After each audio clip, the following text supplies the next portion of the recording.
नमस्कार। ग्रहों के उपायों की सीरीज में आज हम स्टार्ट करेंगे सूर्य ग्रह के उपाय के बारे में। देखिए, जो ये हमारी सीरीज होगी ना, ये हर ग्रह के हर भाव में क्या स्पेशल उपाय हो सकते हैं उसको कवर करेगी। ठीक है, और आज इस सीरीज में हम सूर्य का 12 के 12 भावों में क्या उपाय हो सकता है उसके बारे में बात करेंगे। और जो ये उपाय होंगे ना, वो एक ही होगा और एक स्पेशल उपाय की तरह होगा। इसे आप एक हिदायत भी समझ सकते हैं, उपाय भी समझ सकते हैं, जिसे करके व्यक्ति उस भाव के सूर्य को ठीक रख सकता है। ठीक है ना? तो ये सीरीज हमारी होगी और हम आज इसकी शुरुआत करते हैं। ठीक है, धन्यवाद। देखिए, ग्रहों के उपाय ज्योतिष शास्त्र में सबसे ज्यादा चर्चा का विषय होते हैं। ठीक है ना?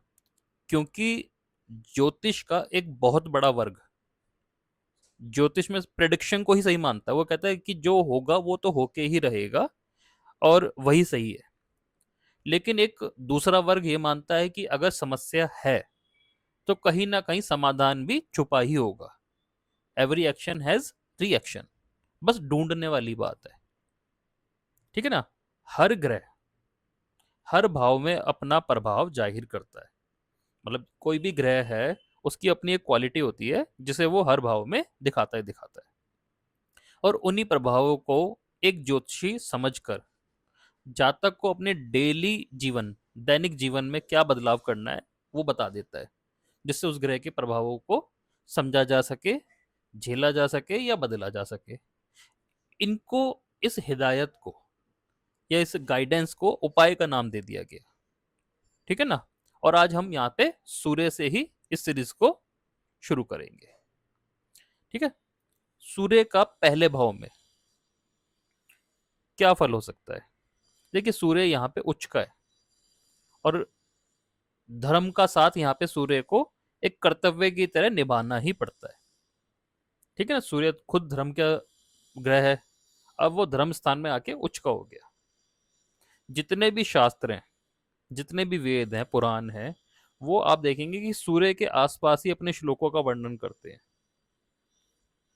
ठीक है, यहाँ जातक को क्या उपाय दिया जाता है कि आप अपना कोई भी कार्य, शुभ मुहूर्त और धार्मिक क्रियाकलाप, मतलब जिस भी धर्म को आप फॉलो करते हैं, उसको मानते हैं, उसमें जो शुभ मुहूर्त और धार्मिक क्रियाकलाप होते हैं, रिचुअल्स होते हैं, उनके बिना कोई भी अपना काम ना करे। यानी ऐसा कोई भी काम ना करे जो धर्म से अगेंस्ट जाता हो। क्योंकि जो मुहूर्त शास्त्र है ना, वो बनाया ही सूर्य के आसपास रखे है। ठीक है ना? सूर्य का योगदान उसमें सबसे अधिक माना जाता है, उसके बाद चंद्रमा का योगदान आ जाता है। और साल में हर साल हर महीने कोई ना कोई खास मुहूर्त आता ही आता है। तो ऐसे लोगों को उस दौरान अपने इंपॉर्टेंट डिसीजन लेने चाहिए। अगर वो ऐसा करते हैं तो इनको शुभ फल मिलता रहता है। क्यों? क्योंकि जो मुहूर्त है उसमें कहीं ना कहीं सूर्य की शुभ ऊर्जा को पकड़ा गया है, समझा गया है। और व्यक्ति उसी टाइम पर, जिसका सूर्य पहले भाव में है, उसी टाइम पर अपनी शुभ जो डिसीजन लेगा तो उसमें सूर्य की शुभ ऊर्जा उन्हें अपने आप ही मिल जाएगी, ऐसा माना जाता है। इसके बाद बात करते हैं सूर्य दूसरे घर में आ जाए तो। देखिए, दूसरा घर धन का है, परिवार का है, और सूर्य प्राण का कारक है। ठीक है ना? प्राणवायु सूर्य से देखी जाती है। लेकिन सूर्य के अंदर एक गर्मी भी है। अब क्या होगा कि परिवार में थोड़ा तनाव वाली स्थिति रह सकती है। साथ ही जो आर्थिक मामले होते हैं ना, फाइनेंशियल जो थिंग्स होते हैं, उनमें भी थोड़ा तनाव रह सकता है। इसका मतलब ये नहीं है कि पैसा नहीं होगा, पैसा होगा, लेकिन बिजनेस कितना ही अच्छा क्यों ना हो, लेकिन एक अलग सा गुस्सा होगा। अब ऐसे में जिनका सूर्य दूसरे भाव में है, ऐसे लोगों को घर में खुशनुमा माहौल बनाए रखना, मतलब खुद भी घर में खुश रहना है और घर का माहौल भी अच्छा रखना है। और जितना हो सके झगड़ा करना यानी बहस करने से बचना है। अगर इनके पास ऐसी आदत है, जैसे कई बुजुर्गों में भी देखी जाती है ऐसी आदत, लेकिन यदि ये सिर्फ ऐसी आदत भी डाल लेना, तो दूसरे सूर्य का और कोई उपाय करने की जरूरत बचती ही नहीं। क्योंकि ये आदत यहाँ इनको अत्यधिक कमाई भी देगी और परिवार की तरक्की भी देगी। इसके बाद बात करते हैं सूर्य तीसरे भाव में आ जाए तो। देखिए इस भाव से पराक्रम देखे जाते हैं, इसे पराक्रम भाव बोलते हैं। ठीक है ना। और यहाँ बैठा जो सूर्य होता है ना, ऐसा माना जाता है उसे शनि की आदत से दूर रहना चाहिए। जैसे सबसे पहले तीसरा भाव क्या है, भाइयों का है, सिबलिंग्स का है। अपने भाई के साथ किसी भी तरह की चोरी या मक्कारी, जो शनि की एक आदत है, ऐसी चीज नहीं करनी। मतलब इन्हें एक आदत बांध लेनी चाहिए कि मुझे किसी के साथ भी चोरी नहीं करनी। और अगर इनके पास एक ऐसी आदत है तो यकीन मानिए जीवन के अंतिम समय तक भी ये लोग गरीब नहीं होंगे। इसके अलावा एक उपाय और बता देता हूं, इनके जीवन में गोरे रंग की महिला इन्हें हमेशा फायदा देगी, और सांवले रंग की या काले रंग की महिला से इन्हें थोड़ी दूरी रखनी चाहिए। लेकिन ये नियम आपके घर वालों पर, सगे संबंधियों पर लागू नहीं होगा, ये बात ध्यान रखें। ठीक है ना, बाहर के लोगों पर लागू होगा। ठीक है ना, ये बात हमेशा ध्यान रखनी चाहिए। अब बात करते हैं यदि कुंडली के चौथे घर में सूर्य आके बैठ जाए तो क्या स्पेशल उपाय आप कर सकते हैं।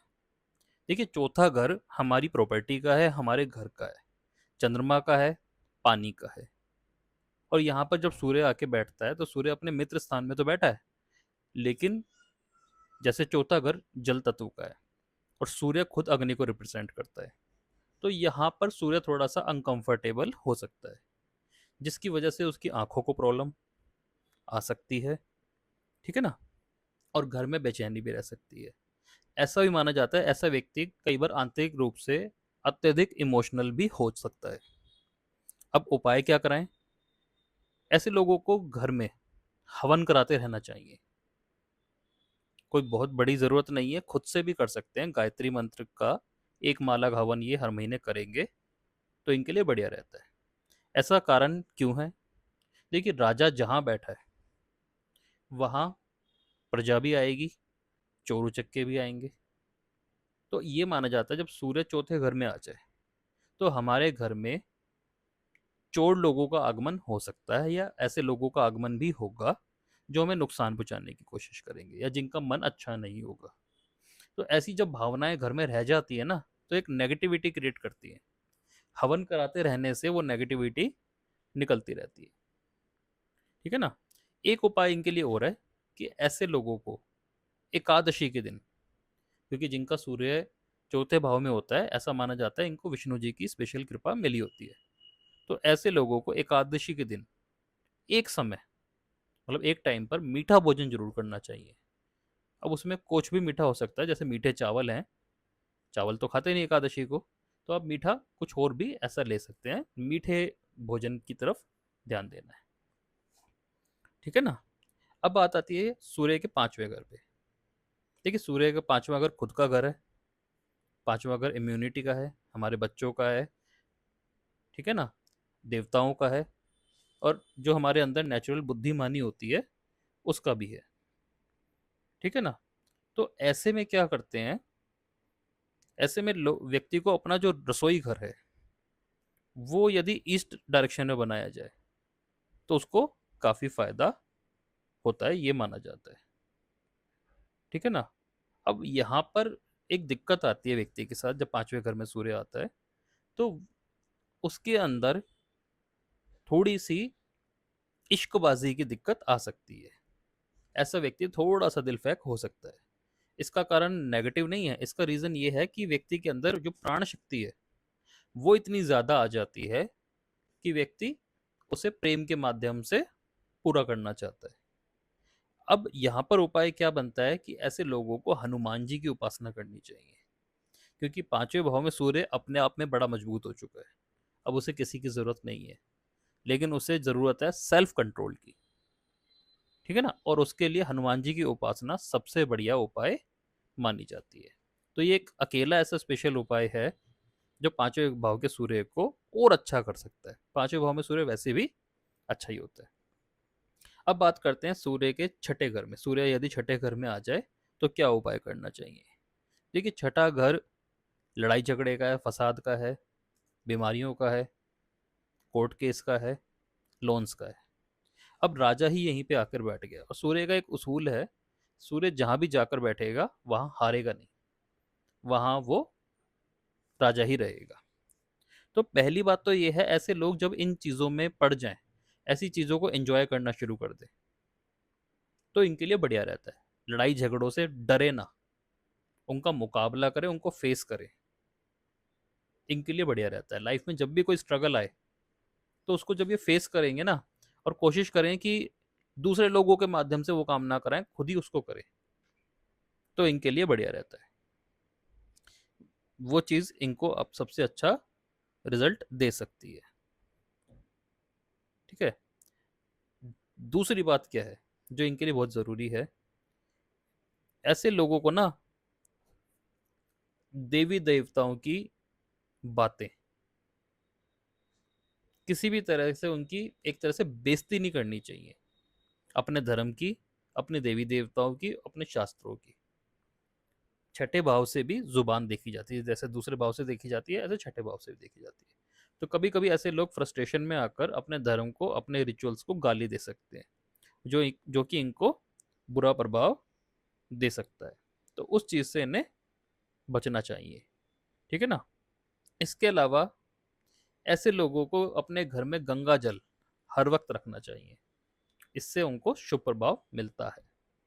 ठीक है। अब बात करते हैं, सूर्य सातवें भाव में आ जाए तो क्या उपाय किया जाएगा। देखिए, सातवें भाव में सूर्य नीच का माना जाता है। ठीक है ना। ऐसा माना जाएगा कि व्यक्ति के अंदर प्राण शक्ति की थोड़ी कमी हो सकती है। ठीक है ना। और कई तरह की बीमारियां और परेशानियां व्यक्ति को देखनी पड़ सकती है। हालांकि हर सूर्य नीच में ऐसा देखने को नहीं मिलता। तो इनको क्या उपाय करना होता है, ऐसे लोगों को जब भी भोजन करना हो ना, तो उसमें पहला जो निवाला होता है वो गाय के लिए निकालना चाहिए। यदि आप ऐसी जगह रहते हैं जहां गाय नहीं है, तो वो जो बाइट है ना, वो निवाला, वो अग्नि को भी आप दे सकते हैं। ठीक है ना। इस ऐसा माना जाता है कि भोजन करने से पहले अग्नि देवता को जिमाना चाहिए। वो चीज ऐसे लोगों को बहुत अच्छा फल देती है, क्योंकि सप्तम भाव के सूर्य के लोग कलयुग में सबसे ज्यादा तरक्की करते देखे गए हैं। ठीक है ना। इसके अलावा सातवां भाव शनि का उच्च घर होता है, और शनि होता है सेवा।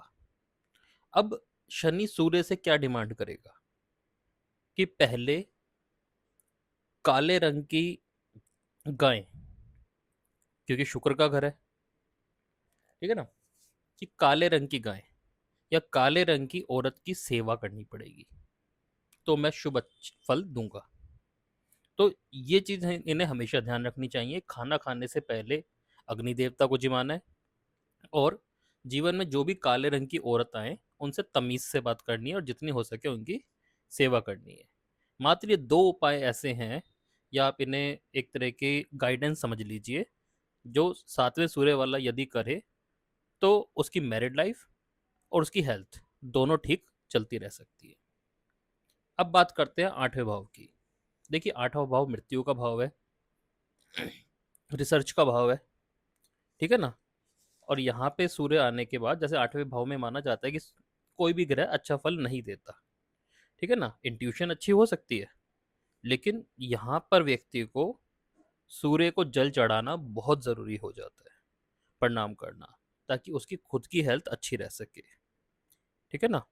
इसके अलावा ऐसे व्यक्तियों को अपनी जुबान हमेशा मीठी रखनी चाहिए। देखिए, सूर्य अष्टम भाव में चला गया और वहां से दूसरे भाव को देखेगा। ठीक है। अब क्या होगा, सूर्य अष्टम वाले की वाणी कभी कभी ससुराल वालों के लिए या नेचुरली कड़वी हो सकती है। तो एक उपाय बताया जाता है कि ऐसे लोगों को कोई भी काम करने से पहले मीठा पानी पीना चाहिए। उसका असल मतलब क्या है कि अपनी जुबान जितना हो सके मीठी रखे, तीखी ना रखे, ना ही किसी बहस में पड़े।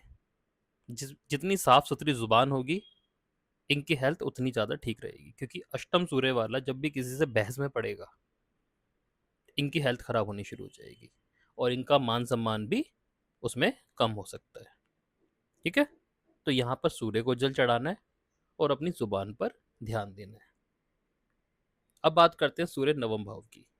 नवम भाव भाग्य भाव है, ठीक है ना, और सूर्य यहाँ पे आके अच्छे फल देता है। लेकिन जैसे नवम भाव यात्रा का है, ठीक है, पिता का भी है, एजुकेशन का भी है, तो अब इन सब चीजों में भी सूर्य को शांति करनी होगी।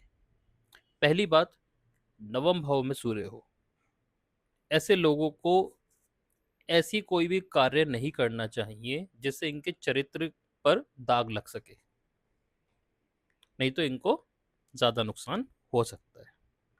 इस चीज का इन्हें हमेशा ध्यान रखना चाहिए। ऐसे लोगों को ना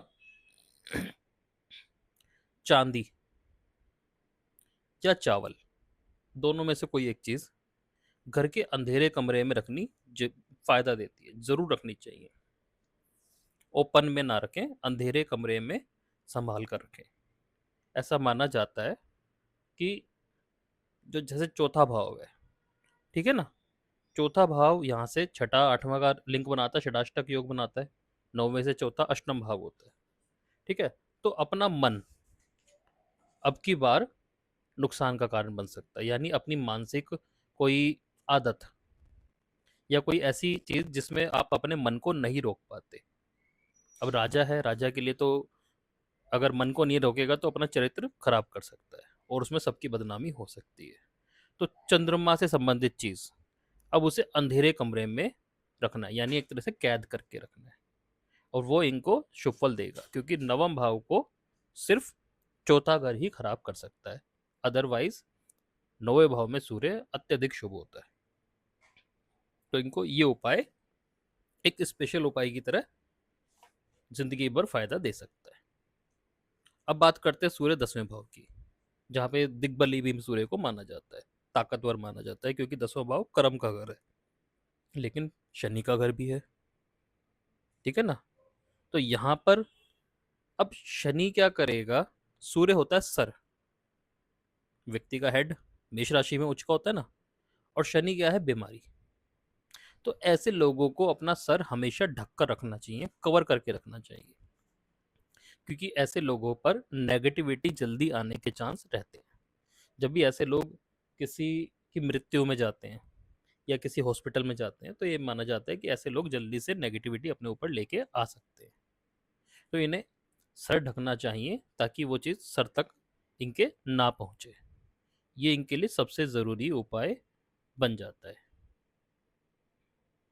इसके अलावा ऐसे लोग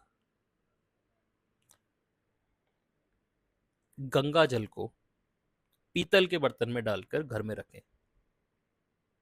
इससे क्या होगा, जो चौथा भाव है कुंडली का, वहां तक कोई भी नेगेटिव रिजल्ट नहीं मिलेगा और वहां से एक तरह से हेल्प मिल जाएगी। पीतल गुरु होता है, और उसमें जब गंगा जल डाला जाएगा वो चंद्रमा होता है। चंद्र और गुरु का योग सूर्य को ताकत पहुंचाता है और उसके शुभ फल भी देता है। तो सूर्य की नेगेटिविटी चौथे घर पे ना पड़े, उसके लिए ये उपाय किया जाता है। सूर्य खुद अच्छा फल दे, इसके लिए सिर ढकना अच्छा फल दे सकता है। अब हम बात करते हैं 11वें भाव की। 11वां भाव प्राप्तियों का भाव है, हमारी एसोसिएशंस का भाव है कि हम कैसे लोगों के साथ जुड़ते हैं, हमारे व्यवसाय का कैसा माहौल होगा, जहाँ भी हम काम धंधा करेंगे वहाँ कैसा माहौल हमें देखने को मिलेगा, ये 11वें भाव से देखा जाता है। हालांकि सूर्य की जो मूल भाव है, 5वां भाव, सिंह राशि का भाव, उससे ये बिल्कुल उलट आ जाता है, जहाँ पर हम ये कहते हैं कि सूर्य 11वें भाव में आने पर पेट थोड़ा कमजोर हो सकता है। तो ऐसे लोगों को जिनका सूर्य 11वें भाव में है, ऐसे लोगों को पेट की हमेशा रक्षा करनी चाहिए, अपना डाइजेशन सिस्टम अच्छा रखना चाहिए। जिसकी वजह से एक उपाय ये दिया जाता है कि आपको शराब नहीं पीनी चाहिए, क्योंकि उससे पहले उसमें सबसे पहले लीवर पर ही उसका इफेक्ट पड़ता है, ठीक है ना। तो ये चीज़ हमेशा ध्यान रखते हैं। इसके अलावा एक उपाय ये दिया जाता है कि किसी पशु को पालें या कोई ऐसा पौधा लगाएं जिसमें फल आते हो। इसका डीप मीनिंग समझिए कि आपको किसी पशु को इस तरह से पालना है कि उसके प्राण आपको देने हैं। मतलब सपोज कीजिए आप कहीं से गुजर रहे हैं और कोई आपको ऐसा पशु मिलता है जिसकी हालत खराब है, ठीक है ना, और वो मृत्यु के बिल्कुल नजदीक है, उसकी रक्षा करनी है और उसको हो सके तो पाल भी सकते हैं। ठीक है। या एक ऐसा पौधा लगाइए जो वृक्ष बनने की ताकत रखता हो और उसमें फल भी आए। मतलब जितना जीवन आप बांटोगे, आपके खुद के प्रॉफिट बढ़ जाएंगे। ये 11वें सूर्य वाले के लिए सबसे जरूरी उपाय है। प्राण का दान देना उनके लिए बढ़िया रहता है। तो छठे से छठा भाव माना जाता है, तो इसमें पेड़ पौधे भी आते हैं, फूल वाले, फल वाले, और जानवर भी आते हैं, पेट। ठीक है ना, इनको जितना प्राण देंगे, चाहे दवाइयां दे चाहे खाना दे, इनके लिए खुद के लिए बढ़िया रहता है। और अपने पेट की रक्षा करते रहें, वो भी इनके लिए अच्छा फल देगा। अब बात आती है 12वें भाव की। खर्चों का भाव है, लग्जरी का भाव है, बीमारियों का ही भाव है, हॉस्पिटल का भाव है। तो कई बार व्यक्ति ऐसी जगह खर्चे कर सकता है जिनकी जरूरत नहीं है, लग्जरी के ऊपर खर्चा कर सकता है, और वो कई बार इतना भी खर्चा कर देता है कि उसके पास पैसे नहीं बचते, लोन लेना पड़ सकता है। अब 12वें सूर्य के लिए क्या हिदायत है? सबसे पहले तो इन्हें लंगोट का पक्का होना बोला गया है। लंगोट का पक्का होने का मतलब कि आपको मल्टीपल अफेयर्स में नहीं पड़ना, वरना आपको काफी ज्यादा नुकसान हो सकते हैं। अगर व्यक्ति इस चीज को फॉलो करता है तो बड़ी संपत्ति का मालिक बन सकता है, ऐसा भी माना जाता है। लोहा यानी शनि से संबंधित व्यापार इनको कभी भी जिंदगी में नहीं करना, सिर्फ उससे नुकसान ही होगा। इसके अलावा उपाय के तौर पर जो एक स्पेशल उपाय है, वो ये है कि ऐसे लोगों को तुलसी की सेवा हमेशा करनी चाहिए। देखिए, 12वां घर सूर्य बुध का नीच घर है। ठीक है। तो जब सूर्य 12वें घर में जाता है ना, तो बुध का नीच इफेक्ट, क्योंकि बुध सूर्य के हमेशा नजदीक रहता है, बुध का नीच इफेक्ट क्या होगा? बेअकली। ठीक है ना, कई बार अकलमंदी उल्टा प्रभाव दे देती है। व्यक्ति जिससे अपनी अकल समझ रहा होता है, वो कई बार बेअकल होती है। तो वो व्यक्ति को मिसगाइड ना करे, खुद की अकल व्यक्ति को मिसगाइड ना करे, इसके लिए व्यक्ति को तुलसी के पौधे की सेवा करनी चाहिए। पूरी तरह तुलसी की सेवा उनके लिए फायदे का सौदा बन जाती है। ठीक है। तो मैंने ना हर भाव के हिसाब से लॉजिकली एक एक उपाय बताया है मोस्टली, और ये उपाय उस भाव में बैठे सूर्य को पूरी तरह से शांत कर सकता है, और अगर उसके फल शुभ भी मिल सकते हैं तो उनको भी लेने में सहायता देगा। धन्यवाद।